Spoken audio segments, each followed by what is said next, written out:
আসসালামু আলাইকুম সবাইকে বাংলা টিভি ইউটিউব চ্যানেলটির পক্ষ থেকে স্বাগতম। আশা করছি আপনারা সবাই খুব ভালো আছেন। যারা যারা এমপিভুক্ত শিক্ষক রয়েছেন তাদের জন্য আজকের ভিডিওটি অনেক গুরুত্বপূর্ণ, কারণ পূর্বে যে নীতিমালা অনুযায়ী আপনাদের 500 টাকা বাড়ি ভাড়া বৃদ্ধি করা হয়েছে সেটা বাতিল করে আপনাদের 20% বাড়ি ভাড়ার প্রস্তাব করা হয়েছে। পুরো ভিডিওটি দেখলে আপনি কিন্তু ক্লিয়ারভাবে বুঝতে পারবেন।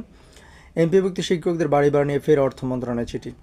তো প্রথমে এখানে কী লেখা আছে চলেন আমরা একটু বিস্তারিত জানি। বেসরকারি শিক্ষা প্রতিষ্ঠানে কর্মরত এমপিভুক্ত শিক্ষক কর্মচারীদের বাড়ি ভাড়া শতাংশ হারে বৃদ্ধির বিষয়টি পুনর্বিবেচনা করতে ফের অর্থ মন্ত্রণালয়ে চিঠি পাঠানো হয়েছে। বুধবার 8 অক্টোবর রাতে এই চিঠি পাঠানো হয়। চিঠিতে স্বাক্ষর করেছেন শিক্ষা মন্ত্রণালয়ের মাধ্যমিক ও উচ্চশিক্ষা বিভাগের উপসচিব বেসরকারি মাধ্যমিক সাইয়েদ এজেড মোর্শেদ আলী। এরপর বিষয়টি নিশ্চিত করে বৃহস্পতিবার সকালে শিক্ষা মন্ত্রণালয়ের কর্মকর্তা দাড়িলি ক্যাম্পাস বলেন, বুধবার বিকেলে শিক্ষক কর্মচারীদের বাড়ি ভাড়ার বিষয়টি নিয়ে দুই মন্ত্রণালয়ের 2 উপদেষ্টা এবং 2 সচিবের মধ্যে হাইলি কনফিডেন্সিয়াল সভা হয়েছে। এই সভা শেষ হওয়ার পর শিক্ষক কর্মচারীদের শতাংশে বাড়ি ভাড়ার বিষয়টি পুনর্বিবেচনা করতে পুনরায় চিঠি পাঠানো হয়েছে। চিঠিতে শিক্ষক কর্মচারীদের বাড়ি ভাড়া কত শতাংশ করার কথা বলা হয়েছে এমন প্রশ্নের জবাবে ওই কর্মকর্তা তারা বলেন, আমরা 5 অক্টোবর যে প্রস্তাব পাঠিয়েছি সেই প্রস্তাবে বাড়ি ভাড়া 5, 10, 15 এবং শতাংশ করতে কত টাকা লাগবে সেই বিষয়টি অর্থ মন্ত্রণালয়কে অবহিত করেছি। বিষয়টি এখন অর্থ মন্ত্রণালয় ঠিক করবে। তবে আমরা চাই শিক্ষক কর্মচারীদের বাড়ি ভাড়া 20% বৃদ্ধি করা হোক। তাদের দাবির সাথে আমরা একমত। খুব দ্রুত সময়ের মধ্যেই শতাংশ হারে বাড়ির পরিপত্র জারি করার জন্য অর্থ মন্ত্রণালয়কে অনুরোধ করা হয়েছে। আশা করছি আগামী সপ্তাহের মধ্যে সংক্রান্ত পরিপত্র জারি হবে। এর আগে বুধবার বিকেলে 5টায় অর্থ উপদেষ্টা ডক্টর সালেউদ্দিন এবং শিক্ষা উপদেষ্টা অধ্যাপক সিয়ার আবরারের মধ্যে অনুষ্ঠিত হাইলি কনফিডেন্সিয়াল সভায় এমপিভুক্ত শিক্ষক কর্মচারীদের বাড়ি ভাড়া শতাংশ হারে দেওয়ার নীতিগত সিদ্ধান্ত হয়।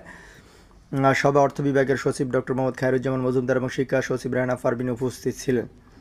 সবার বিষয়ে জানতে চাইলে শিক্ষা মন্ত্রণালয়ের উচ্চ পর্যায়ের কর্মকর্তা বলেন, দাড়িলি ক্যাম্পাস বলেন, শিক্ষা মন্ত্রণালয় থেকে শিক্ষক কর্মচারীদের বাড়ি ভাড়া শতাংশ হারে বৃদ্ধি করতে একটি প্রস্তাব পাঠানো হয়েছে। সেই প্রস্তাবে সর্বোচ্চটুকু যেন শিক্ষক কর্মচারীরা পান শিক্ষা উপদেষ্টা সে অনুরোধ করেছেন। বাড়ি ভাড়া কত শতাংশ হবে সে বিষয়ে কোনো সিদ্ধান্ত নেই, তবে শিক্ষকদের বেতন কম, তাদের বাড়ি ভাড়া কম, শিক্ষকদের বাড়ি ভাড়া বৃদ্ধি করা দরকার বলে শিক্ষা উপদেষ্টা মতামত দিয়েছেন। সম্প্রতি অর্থ মন্ত্রণালয় থেকে শিক্ষক কর্মচারীদের বাড়ি ভাড়া 500 টাকা বৃদ্ধি করা হয়েছে, এটি বাতিল করা হবে কিনা আমার প্রশ্নের জবাবে তিনি আরও বলেন, শিক্ষা উপদেষ্টা আর শিক্ষক কর্মচারীদের বাড়ি ভাড়া শতাংশ হারে বৃদ্ধির কথা জানিয়েছেন। এটি বাস্তবায়ন হলে আগের পরিপত্র এমনিতেই বাতিল হয়ে যাবে। এদিকে বেসরকারি শিক্ষা প্রতিষ্ঠানে কর্মরত এমপিভুক্ত শিক্ষক কর্মচারীদের বাড়ি ভাড়া মূল বেতনের 20% করার দাবিতে আগামী 12 অক্টোবর থেকে জাতীয় প্রেস ক্লাবের সামনে লাগাতার অবস্থান কর্মসূচি পালন করবে এমপিভুক্ত শিক্ষা জাতীয়করণ প্রত্যাশী জোট। জোটের ব্যানারে মাদ্রাসা ও কারিগরি বিভিন্ন সংগঠন যুক্ত হবেন। 12 অক্টোবর ঢাকায় কয়েক লাখ শিক্ষকের সমাগম ঘটানোর পরিকল্পনা হাতে নিয়েছে শিক্ষক নেতারা।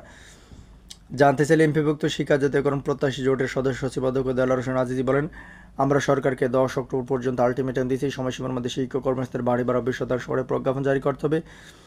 এটি না হলে আগামী 12 অক্টোবর থেকে লাগাতার অবস্থান কর্মসূচি পালন করবে। তা আশা করি বুঝতে পেরেছেন। আপনাদের প্রতি শুভকামনা থাকবে। আসসালামু আলাইকুম।